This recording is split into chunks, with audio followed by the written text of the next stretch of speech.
we're here with Sal Frelick of the Milwaukee Brewers, but before he was a Brewer, he was a Boston guy. He's still a Boston guy. Dallas could never relate to what we have to put up with. Us waking up this morning, having to shovel all this snow. It's not easy to become freak athletes like you and I, Sal, when there's snow on the ground. Like, we get to go outside 4 months out of the year. We're just built different. Every time that I talk to not just like a Boston guy, but a New England guy, how difficult because Dallas has it easy. He got to play college ball in Texas. He grew up in California. He was handed everything. You mean he was handed everything. Like fire hydrants? Is that what you mean? Talk to me about how difficult it is to make it to the show as a Boston guy. Yeah, I mean, like you said, it's definitely, I think our first baseball game every year was like, in April, we couldn't really have tryouts. We're inside, like in high school, and then get to college, fall ball. It's pretty much all inside in a bubble or whatever type of cage you have. So I definitely think you're limited in that aspect. I'd like to sit here and say, I had it way harder than everybody else, but I don't know if that's necessarily the case. But it there's is the definitely case. limitations. I'll say it for you, Sal. Hey, Dallas, you ever take a ground ball off a fucking basketball court, buddy? It's a completely different game. Yeah, I have. It's terrible. Yes, I have. Well, so Sal, give me this much then. I mean, do you have a memory of like either a crazy workout? Like, were you doing like Rocky 4 in Siberia type shit? Like, what are we when I think about fall ball and I think about the grind, especially at the junior college level, like, we were doing ridiculous shit because sure, in Northern California, we get rain. We're not on the field. We're outside. It's 40 degrees. I can see my breath. I'm not dealing with snowballs and shit. But like, do you have a memory of like either a game or a workout where you're like, why am I outside right now? What are we doing? Yeah, I mean, we used to, even in college, but like a lot in high school, we'd get a ton of snow, like even like a day like today, and still go outside to throw, or even as like outfielders, we try to get like fly balls in the air, and anytime it hit the ground, though, you would just lose the ball, and you'd have to wait till the snow melted to then find it and be waterlogged. So, like, I just have a ton of memories of stuff like that, but like, it's all fun. Yeah, it's just a different world. It's like Rocco Baldelli, a guy that comes from Rhode Island and then ends up making it to the show, and then he's a big league manager. There's not many that do end up making it. So, I got to talk to you. I think was it right before the draft? Was it? Yeah. You were in Gambino's office? Or after. Yeah. I think it was before. Yeah. So, obviously when you're talented enough to be, a Major League Baseball player, everyday player, highly touted in the draft, I'm sure you have, like, what were your college offers? Just BC for baseball was really my one. Yeah, that was it. I did. So obviously when I was in high school, you were allowed to, I think now it's different with when you can talk to guys or offer guys. So, they offered me I think it was my sophomore year of high school. I had done a camp, and, but yeah, that was really the only baseball school that offered me. Like, go back to like little league, high school, whatever level that you played. When was what was the first, I guess, age team level that you realized you were the best player on the team?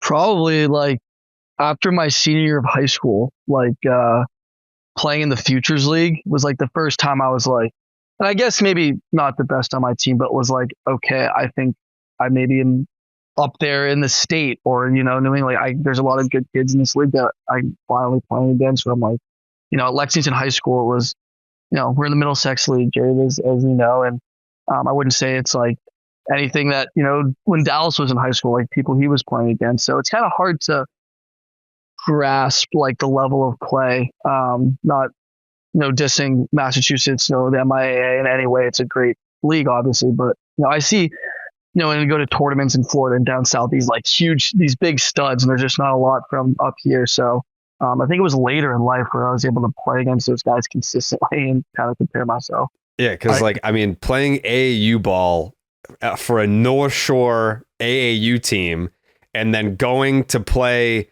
kids from California and Texas and being like, we're not even playing the same game. I know, it's a different game. Like, why do they look like that? Why do we still look like this? And that's why, outside of the weather factor and why I asked what level, you got your confidence at, because let's face it, there's a lot of like high school players or high school ball where the best bullet you're going to see is like 77. It's not even like the player's fault too, because ultimately, if you're on a bad team, if you're a good player on a bad team, then you're not going to see that other team's best pitcher. So now I can't get better because my team sucks. I'm good. I'm talented. So yeah, like what was like the fastest fastball you can recall seeing in high school? I think like maybe 87 or 88, and it was like, we were swinging like 7 bats in the on deck circle, like prepping for that. Like we were like, oh my gosh, this is fuel. So it was just like, then you get after high school and everyone's obviously throwing hard, and you got kids on your team who are like, I never faced below 90 in high school, and I'm like, never faced that in my life. Like, Dallas wanted me to go face a rotation of like freshmen in Texas, and they all threw like 97. I'm not doing that, dude. My buddy's kid played on a team that had not lost a game in 2 years. They had 12 D1 commits. That's 9 of them had split schollies between football and baseball. I think the weakest arm on the team was sitting like 2s and 3s. And I was like, Jared, come on, you can come out. I mean, but you can already hear the excuses, Sal, from Jared. Wow, we were building snowman in the outfield to fill the roster. Let's not sleep on the fact that Jared was also 21 years of age, trying to play with 17-year-old kids. Like Jared was going to the bar drinking it was 16, after his 18. Legion games. It was 16, 18. Yeah. Yeah. I played in a fall league it was like a 16 to 18 league, and I played in it for like 7 years. Yeah, it's sick. Jared, I was awesome. Jared was trying to hit free agency in Legion ball. And, he's in ARB right now. Yeah. Like I'm showing up to the 16, 18 league with like a pack of Blue Moons, and I'm just like, all right, let's go. First pitch. Somebody idea. Jared's like, no, plate. Street legal. Where'd you play summer ball? I played here, and so I actually didn't play a ton of summer ball because I played football in high school too, and oh, nice. We had 7-on-7s in the summer, and like camp started in late September, so it wasn't a ton. I did Northeast baseball and New England City. There were a couple teams up here that I played for, and it was more kind of I would just go do like 3 or 4 tournaments in a month and then kind of pack it up. When Jared started asking you about like the moment you realize, you know what, I might be able to play this game. I might be a little better than some of the competition that I've seen consistently. It always reminds me, because we asked Rick Ankiel the same question, and Ank was like, well, like I was that dude. I threw 9 no-hitters in high school. Like, Jesus Christ.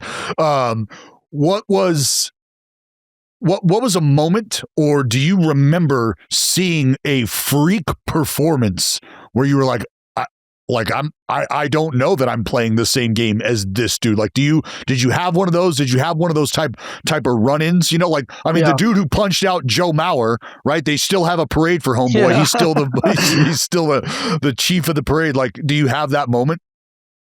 Yeah, I mean, I think my freshman year in the ACC, like, going down to whether it was Florida State, UNC, Miami, and just watching their pregame, like especially before I ever played one, and seeing these, like I had to stop taking on-field batting practice before games, because in college, like the other team watches, you're just right there, and I was hitting 15 ground balls to the shortstop and getting out of there, like, and these guys are launching balls, and I mean they're taking IO and they're throwing 100 from the outfield, and I'm like, where am I? Like, that was so like those first few ACC trips my freshman year was like, whoa, different world.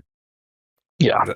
That is crazy. Yeah. I mean, it's, I can't even imagine how eye-opening that is to just, like everyone has that, I guess, like whatever level you play at has that experience of like, man, I'm not as good as I think I am. And like, it's always like when you see Florida or California, like Texas kids play baseball. But as far as like your experience in the big leagues so far, I mean, like you belong, like obviously, like you're fucking really good. Did you like, has confidence ever been an issue for you, or like did you just kind of like keep ascending the ranks so you never had that moment where you needed to have any self-doubt? Yeah, I mean, obviously you have to be confident, right? But there's a lot more times than not where I'm, going into the box or going into game like, do I have a shot here? Like way more than not. But I think like, and if I ever get a chance to go back talk to young kids, I've always said, try to play as many sports as you can.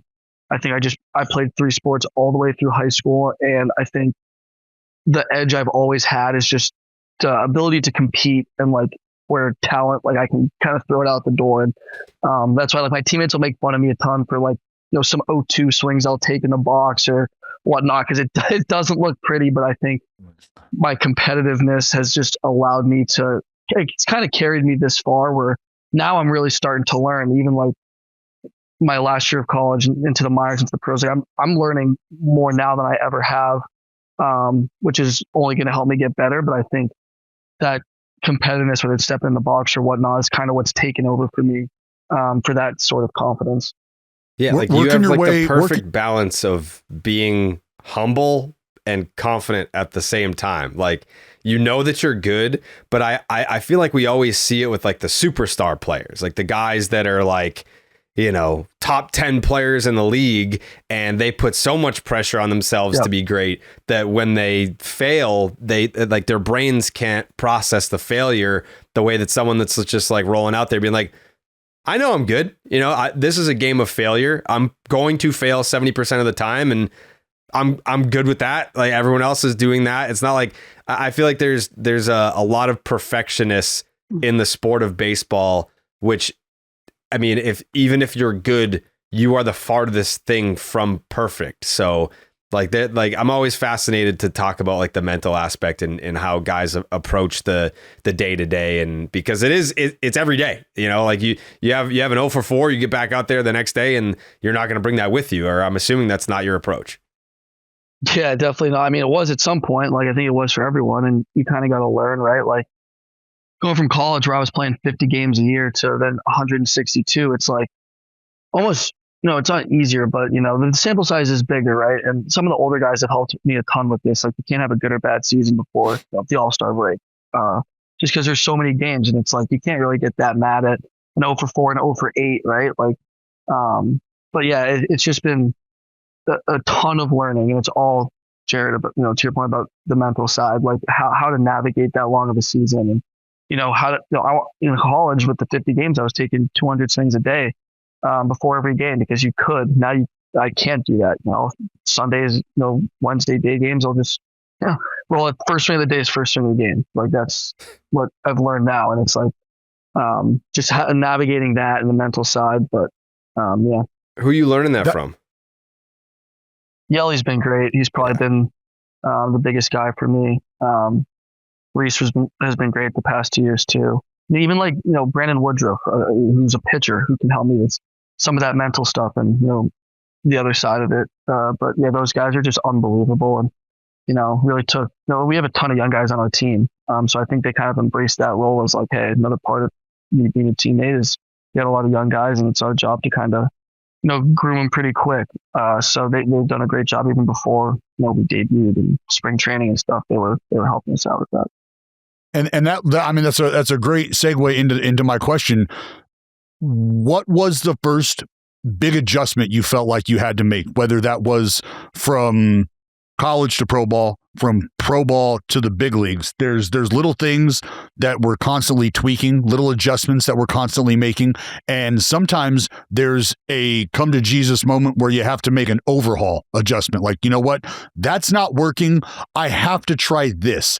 Have you had that moment? and what was the adjustment that you found yourself making? Yeah, so I think, and I kind of touched on it, and this isn't necessarily like the physical part of the game, but the biggest part so far that I'm still learning is just that routine. The same thing I do every single day where I'm in the cage. I take, what drills do I like? I can't have 30 drills that I'm doing each day. It's like I have 2 drills in the cage. I'm hitting on field that day. What am I doing out there? What am I doing defensively? What am I doing in the weight room? And just really getting something consistent that keeps my body healthy for 162 and gets me ready for the game. And it's been hard. You go back and forth with different things, trying out different stuff. So that's definitely been, and was the immediate, like after a week, I was like, I'm not doing the right thing with that. And then like kind of just on the field was like the speed obviously is just so much faster, and the shapes to pitches are so much bigger and they're nastier. And I felt that immediately. And so the initial adjustment was just make everything shorter, right? Like I was like, all right, what am I going to do? What type of player am I? Am I going to stay here and try to hit doubles off the wall, or am I going to get on base, grind out at bats? And that's kind of what I immediately did for my first year, year and a half. I think this past year was the first time where, okay, this is my 3rd year now. I feel a little more comfortable. I'm starting to see pitchers more than once. I think I'm going to go back to, all right, let's try, taking our shots when we can, trying to hit balls off the wall, like, and advantage counts, just because I felt a little more comfortable. But as soon as I got up, I knew I was not ready to just stick with that. And I had to make a decision just to give me a little period of getting comfortable. I love hearing that. I just sat down with AL Rookie of the Year Nick Kurtz yesterday and had a long conversation with him just about some of the adjustments that he had made. And he kind of ran into something similar. He comes to the big leagues with light tower power, right? He's been absolutely smashing the baseball every step of the way. He gets to the big leagues, and that power hadn't quite showed up. It didn't come right away. I mean, it was there. There's no doubt, but it took a while for it to reveal itself. And you mentioned hitting balls off the wall. You're hitting balls over the wall too, my friend. I mean, 3 home runs your rookie year, 2 the year before, and 12, right? 5 times as many homers. And so that's why I kind of wanted to get to the adjustments that you've been making, because you identified, when I have leverage, I'm going to get bigger and I'm going to try to do some damage here. Take us through a pregame routine, because you talked about being able to identify when I'm going to have to pull back. Day games in July, August, those will be the first swings I take sometimes. So let's say it's May. You've had a day off on Thursday. You're starting a weekend series. It's Friday night. What does Sal Frelick do when he shows up to the yard and he starts to either get into the cage before the game? What does the routine look like? Yeah, so get there pretty early. And as soon as I get there, it's really just get in the cage and warm up the body with swinging. Not as much intent behind it, but like just the rotational warm up, all flips, do a few drills. Then we head out for batting practice. We usually take on field BP. And I think just as an outfielder too, the best work you can get is during batting practice. Only time you really get live reads. Like you can get as much fungo as you want, but it's tough. So make sure you get out for at least 1 or 2 groups for batting practice in the outfield, especially in new parks. And then get back in, and I probably go back into the cage around maybe 20 minutes, 20, 30 minutes before anthem, and get some velo machine, or whether the guy might be throwing a sinker or whatnot, maybe throw a little 2-seam on it, but then get some machine work just to get the eyes reacting to some velo, and then head out. So that's pretty much every single day. And like you said, the day games in July, you definitely cut back on that sort of stuff. But yeah. Tee guy? You a tee guy at all? Yeah, I mean, I think definitely in the off season, that's when I use a lot of tee. In season, not as much. I think if I'm starting to feel something with my bat path, getting too steep, going the other way, getting too, coming up on it, I'll go in and do a little tee work, but not in the everyday during the season. Yeah, did you ever dabble with the torpedo at all? Because what's that, Jared? Nothing. Go ahead. Oh. Did you ever dabble with the torpedo at all when the torpedo became the rage?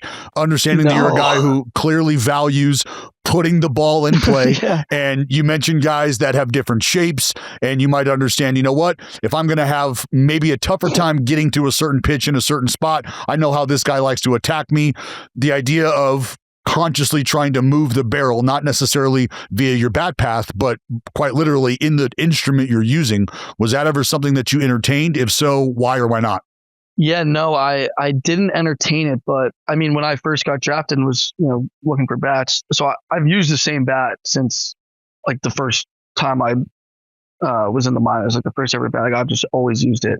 I just asked for a giant barrel because I knew like I put a lizard skin on my bat because I hit a lot of balls off the lizard skin, so it kind of gives a little extra jump off the bat, or my bat would break, I think, if it wasn't there. So, but my barrel already comes super down. I like a big barrel just because I get jammed so much, and I want there to be something there. So, and then obviously we were the one playing the Yankees when they hit 42 homers opening weekend last year. And we're like, what is going on? And we were looking at these bats, and I'm like, oh, they have tennis balls in them? Like, what's going on? And then we obviously realized they were doing that. But no, a ton of guys did too. Never really entertained it. But what are you working with, the 243? I use a BD14, which I actually believe is Brendan Donovan's model, who I was just interesting to find it out because I think he's another guy who's very similar and, kind of putting the ball in play and whatnot. Interesting. Second year in the big leagues, you win a Gold Glove. You don't strike out a lot. So great defense. You get on base. You can hit for average. You can swipe a bag. What is your favorite part of your game if you could only pick one? Yeah, I mean, I really do love my ability to put the ball in play. And it's not necessarily like just putting it in play, not getting hits, but even just fouling stuff off. Like, I love, it's gonna sound weird, but like if I'm down 0-2, like not to an not to a closure. Like, it's fun. I like that. We always say we got to drag the pitcher to hell when you're down 0-2 because you're in hell when you're in 0-2. How can you drag him to your level? How can I get this back to 2-2 and just, spoil some stuff, take some good pitches? And I've really enjoyed that part of the game. Always enjoyed that part of the game, but it's fun sometimes, and I think we'll master it a little bit with two strikes. As far as the responsibility that comes along with moving throughout the lineup, you're somebody who has found yourself kind of in the middle, the meat and potatoes portion of the lineup, if you will. That's going to give you some RBI opportunities. A lot of your damage, though, in terms of that, has come from the very top of the lineup, being the table setter, the hit collector, as they say. What do you appreciate about each spot in the lineup? Do you have a favorite, and do you feel like there is a shift in responsibility when it comes to seeing your name penciled in when Murph's got you at the top and when Murph's got you in the middle? Does the mentality change? Does it stay the same? What do you think? Because you got guys that can flip that lineup over and still provide you, obviously, with RBI opportunities. And then you've got guys in the middle that could do damage. And if the ball, for whatever reason, doesn't go over the wall, they're out there waiting to be driven in again when you're hitting fifth. Yeah, I mean, I think it was a pretty 50-50 split last year of, leading off or hitting fifth. And obviously when I was leading off, it was I got Yelly hitting behind me or Bryce hitting behind me, someone. And, those are the guys that I know if I can at least see 5-6 pitches in that first at bat, like that's a huge advantage for them versus me going up and swinging at the first pitch and pop up to the catcher. Like, that's not great. So I definitely took pride and understood that was the part of the game that I had to, have intent with in the leadoff spot. And then I'm hitting 5-6 in a game. Again, I get up, maybe there's 2 outs and nobody on, or runner on second, whatever. And then I'm going up like I'm hammering something in the zone. I don't even have that thought of like I have to take you. So it definitely allows me to be more aggressive. Whereas the leadoff spot, it's definitely more, how can I help my team, especially the first at bat of the game? We had Murph on the podcast last week, and it sounds like you're one of his favorite players. Yeah. No, I know he loves me, but he definitely gives me a hard time, which I love. He knows he can do it to me, so it's all fun. Yeah, I mean, talk about your relationship with Murph, because I know, having talked to Yelly about him and Brock, I mean, it feels like, and Pedroia going back to ASU, everyone seems to love the guy, and it seems like he has a similar kind of like relationship with a lot of his guys. Like, you hear about, NFL coaches, and it's like, some guys need a kick in the ass, some guys need a hug, and some guys need to, like, I feel like Murph kind of treats everybody the same. And it's working great for him because he's back-to-back manager of the year. Yeah, I mean, he's authentic, he's himself, and he tells everyone, he's like, sorry, I'm not going to change. He's like, it's not me. So when the game starts, I don't know if anyone is as competitive as him. While at the same time, like, I can strike out and walk back, and he's like laughing or whatnot. Like he's a great balance between the two. And then obviously before the game in the locker room, he likes his pranks and whatnot. I'm sure he told you guys about maybe a few of the ones he likes to do to me or has done. But I thought I was going to Brandeis in July last year. I think I got an acceptance letter. And then quickly realized it was Murph, so I went in and threw it on his desk. But it's just like he keeps it light, and it's just great relationships. But yeah, he does a great job. He's amazing. He's a special human being. You're so like professional and mature for your age that I keep having to remind myself that you're in your mid-20s. So is there anyone in the league right now? You don't even have to name names because obviously there's like a competitive advantage or whatever. Is there anyone in the league right now that you kind of like grew up watching that it's kind of a holy shit moment when you see them on the diamond? Yeah, I mean, like Mookie was pretty absurd. I mean, just being a Boston guy, like I grew up a huge Red Sox fan, and I mean, yeah, seeing him and I mean, even when him and JD were on the Dodgers, I was like maybe like my third series up, and we were in LA, and I was like, oh my gosh, like that's insane. And I kind of locked back in for the game. I remember trying to beat these guys, but yeah, seeing some of those guys that you just grow up idolizing, like I idolize Mookie. Now that I have the chance to play against him and compete against him, like I'm super grateful and kind of just get up a little more for those games too. Is that fair to say that was your aha moment, your big league moment? Like I'm here. This is absolutely wild. Yeah, I mean, plus all the other guys on that team, right? Like Freddie and seeing Kershaw. Like I was just like, I can't even believe it right now. Like that, they probably did a scouting report on me. Like it's sick. And yeah, that was definitely my first moment. Is there someone that you got a knock off of where it's like, obviously I can't be that guy. Like if I got a hit off Clayton Kershaw, like part of me wants to be like, can I have the baseball? But is there someone that, you got a knock off of where it's like, I wish I could ask for the baseball, but I'm not going to? Yeah. I mean, I did get one off of Sale, which is pretty cool. Yeah. And I took a fastball out of the catcher's mitt that started foul down the third baseline and came back, and I got a single, so it was sick. And Chris was working out at BC during the off season, so I made sure to let him know about that one. But yeah, he's pretty unhittable, so that one was cool. Yeah, I had I faced Kershaw, and I was asked to bunt, and this was when Kersh was like blowing 95, and I hit left-handed too. And I'm like, yeah, I know you gave me the bunt sign. I know what I'm up here to do. Are you sure you want me to do that? Like, I have to go back out and pitch. You want me to stick my fucking face in there? Yeah. And where? Yeah, I got it down. It was like a 2-hopper to third. Like it was a ping ping. Like I was out by 47 feet. I tried to drag bunt the first time because I was like, yeah, no, I'm gonna get on base. I can do this as a bad move. Do you have somebody from the past growing up that you watched that if you could take an at bat against, that you would want to just, you want to step in, you want to see it, you want to feel it, you want to taste it? Give me every bit of that. Who's that? I mean, it's Pedro for sure. Like that would just be awesome. Maybe even catch one in the ribs, like just get the whole experience. Like I'm there for that. That'd be sick. Randy Johnson would be sick as a lefty too. Like, I mean, scary for sure, but like you want to see it. It's like absolutely, yeah.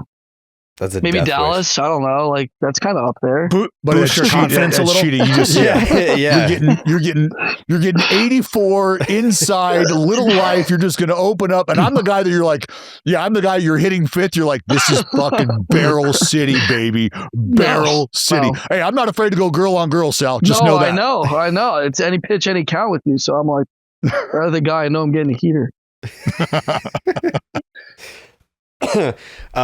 What have you learned from your postseason experiences? What are you able to take away from those experiences and then apply that to the rest of your career? Yeah, I mean, like first and foremost, just like super grateful. I've been in the league for 3 years and gone to the postseason 3 times. Like, even the older guys tell the young guys, like, that's rare. Like, don't get comfortable. Like, understand what it takes to get to the postseason because it's hard to do. But yeah, I mean, my first one, we lost in the wild card, swept by the Diamondbacks. Then we had the heartbreak 2 years ago when Alonso hit the homer. So that's like back-to-back years of just like, wow, we can't get over this first round hump. That was the wild card both times. So I think this year too definitely fueled us a little bit to try to get that out of the wild card and get that by, which was great. And then, yeah, I mean, it was awesome. Game 5 this year against the Cubs, we won the first 2 at home. Then we went and lost 2 in Chicago. So we're like, had to go back for game 5. And I mean, we showed up to the field that day, and I honestly thought guys were going to be real tight. And I walked in, and it was like guys were so loose because it didn't feel like this big moment because we were like, I don't know, we're here in a game 5. Like, this is awesome. Last year we lost in the wild card. Before we lost in the wild card, like it just didn't feel like we could lose that game. So definitely had some tough losses that, especially with the young guys, I think understanding that, feeling that, and taking it to next year and the next year, and just understanding how the playoffs works has been great. I know game one. Sorry. Go ahead, Jay. I know game 1 and the CS overall didn't go the way that you guys wanted, but can you walk us through the catch and the double play and Yeah. any thoughts that you managed to have during that sequence? Yeah, I mean, I just remember going back, the ball hit my glove, and then I hit the wall. I was like, I got to take this back. I thought it was going out, hit my glove, and then I just remember looking up, seeing the ball floating. So I just grabbed it and hummed it in as fast as I could to our shortstop. And I saw Teoscar going back to third. So I was like, oh, I must have caught it. That's great. So it didn't hit the wall. And then Joey throws it home, though, and Contreras stretches for the ball. So I'm like, why didn't he just tag him? Like, are we just giving up on the play here? Like, we had a shot to maybe tag him there because it wasn't a force, like that, whatever. And so then I'm super confused. Calls him out. And then Contreras starts running to third. So I'm like super confused now because I still think I caught the ball. And tags third. And the umps come out, they're calling time, but they're not showing the replay on the Jumbotron. And no one's telling me what happened. I'm trying to like look in the bullpen and literally still don't know anything, which I think my facial reactions said. But yeah, super crazy play. I ended up realizing I hit the wall, and it was just a force out at every base. And the umps actually had it right, which was even crazier. So yeah, crazy play. Wild, unbelievable. Hey, wild. I think the last thing I have, man, is because we heard from Murph and you talked about it. His authenticity, his expectations, it's pretty clear cut what he expects, and you're going to get that delivered pretty straightforward each and every day.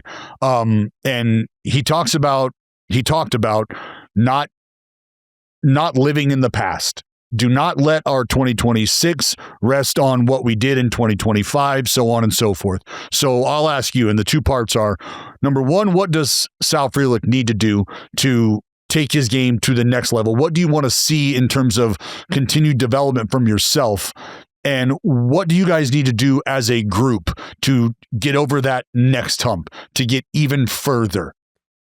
Yeah, I mean, so first part, obviously, like kind of touched on it a little bit. I think I've always been able to have the contact ability in my back pocket, but it's really starting to try to develop a little more power when it matters in hitters counts, not just selling out every pitch, but taking more shots. And I think last year was kind of the first year I did that. There was a lot of learning with that. So just really growing off that and seeing if I can tap into something there, while also keeping the contact in the back pocket. So just continue to do that. And yeah, I mean, to get over that next hump, right? Like it's just been great the past 3 years. And I try to stay positive. Obviously, we would have liked to win the World Series every year, but just the learning and the growth. If you had told me that, at 25, I would have been able to experience the past 3 years of playoff baseball, I would have thought you were crazy. Like, I'm just so grateful to be able to go through that and learn it.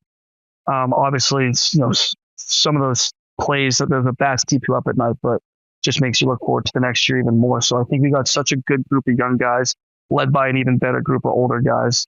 And we're a small market team, right? Like, we're not going to go out and get 4 or 5 big dogs every offseason. We have to really grasp and understand what we have in our clubhouse, the types of players we want in our clubhouse, and how to go out and win 100 games a year and then take that into the playoffs. So I think we've done a great job of that and understanding what it takes, starting in spring. And it's just really building on that each year. So, yeah. Jay, hey, you got one more? Yeah, I mean, I wanted to ask about the Clemente Award nomination. Obviously, that's a pretty big deal. I mean, arguably the biggest deal. What was your reaction to being nominated this year? Yeah, I mean, just absolutely honored. I did find it a little ironic, right, that there's an award for doing good deeds, right? I think you should be doing those regardless of an award. There shouldn't be an incentive to do that. I think I'm a firm believer that it's part of our job. We're in such unbelievable positions, as to be a professional athlete, where I think we have a following. It's the same with you guys, right? You guys know the impact you have on the game, even by growing the game through your podcast and stuff. It's this big impact you have. It's a great feeling, but I think that in turn also should allow you to understand, hey, because I have this big impact and following, I should do some good with that. And the Brewers do a great job too with allowing us to do that stuff. The Brewers Commonwealth Community Foundation does a great job setting us up, getting us into different things and appearances. But I think it's just so much fun doing that stuff. It's not a burden at all. And yeah. That's awesome. I'll do the hot tub time machine, Dallas, if you don't mind. Put him in the hot tub. Put him in the hot tub. Yeah. Before I do that, I'm going to end with a statement. They had me on MLB Network for the top 100 players right now. And they were like, what one player should be on this list that's not on this list? I said you, and just completely glazed you for did you? Yep, I did. I said, open up the books. I was like, you've got Sal Frelick in between. I want to say, like, in terms of wins above replacement, I think it was like Bryce Harper and Pete Alonso. I was like, show my guys some respect here. Like, what are we doing? So next year's top 100, you better be on it, or I'm not participating in the program. But if you could jump in, of course, if you could jump into just like a standard regular ass time machine, and you could go back to any, just like a regular time machine, you can go back to any moment at all in baseball history, so you can sit there and you can watch it, pick your seat, whatever. You're not playing in the game. Pick your seat, whatever vantage point you want, but you're watching this moment in baseball history live in person. What moment are you going back to witness?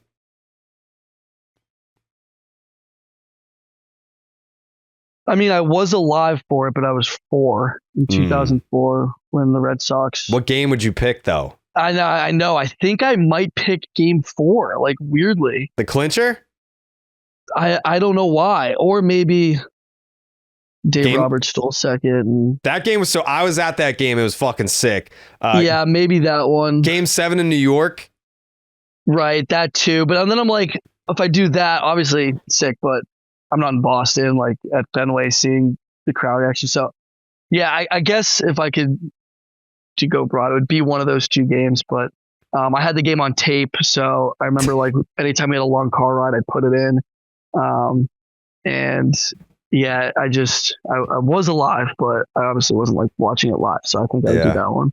Yeah, I mean, I maintain that Game 4 of the ALCS in 04 was the loudest that Fenway's ever been. It was like the rowdiest crowd ever. I mean, Game 7, like, I get it that like it's not Fenway, and so you don't have like Red Sox fans, but you have so many depressed, crying Yankee fans around you that like they are completely disarmed. They are no longer a threat. And by the end of the game, they all cleared out. So it was just Red Sox fans for the final out anyway. So you have that. And like Game 4 against St. Louis, obviously you want to say you witnessed them win it all. That game was kind of boring. It was like Damon hit a leadoff home run and like that was it. Yeah. Yankee Stadium, now that you say it too. people clearing out. Yeah. Just that's kind of sick. I would bathe in those tears if I that's what like I regret. Like I was 15 when that happened. So yeah, like I didn't get to go to Yankee Stadium, but if I could go back in time to witness one game, I would have to pick Game 7. But that's only because I was at the game that you were talking about. I was at the Roberts game. Yeah. Man, that would have been all time. If put it this way, Dallas, if we could pick up that timeline like 03 to 11, like the Red Sox timeline, and place it in like 2017 when we first started making all this content together, I would have 6 fucking $20 million houses. I would. If you took the Red Sox prime years and placed them in the prime years of my life, I wouldn't even talk to you anymore. I'd be like, I have so much money, I don't have to fucking deal with Dallas ever again. Don't forget who was there in 18 flying the flag. He was. Don't forget. Someone asked me that the other day. They were like, oh yeah, like I saw you at the World Series. You guys were in right field. I was like, yes, but for the clincher, Dallas splurged and got tickets like 5 rows from the field on the first base side so we could be close for that. That was all Dallas. Like that was not paid for by our prior. That's sick. Oh yeah, he paid for that out of pocket. That was not a company purchase. They stuck us like way up in like the fucking 5th deck in right field. I was told it'll be more authentic up there. And I said, fuck your authenticity. We're going right there. So don't need your money. Appreciate it. I got it. Yeah. I love it. That's sick. Yeah. It is sick. All right, Sal. Thank you. This is great. I mean, anytime that we get to talk ball with you, like Brew Crew ball, like that's my NL team, and then doing a little socks in here. And get to talk about how much of a disadvantage I was at to make it to the show, and that's why I didn't make it. Like if I was born in Texas, I'm making it there, or California, like Mr. fucking Silver Spoon, Dallas. Sal, don't co-sign to this shit, Sal. Do not co-sign to this. I wasn't co-signed early. Now I feel like I am. Like that whole episode, I'm just like bought in now. Yeah, it's true. It's true. But that is Sal Frelick of the Milwaukee Brewers. Thank you so much for making the time, and we're gonna have to do this again during the season. Yeah, thanks, guys. No. Have me on whenever. It's just a blast. Hell yeah, man.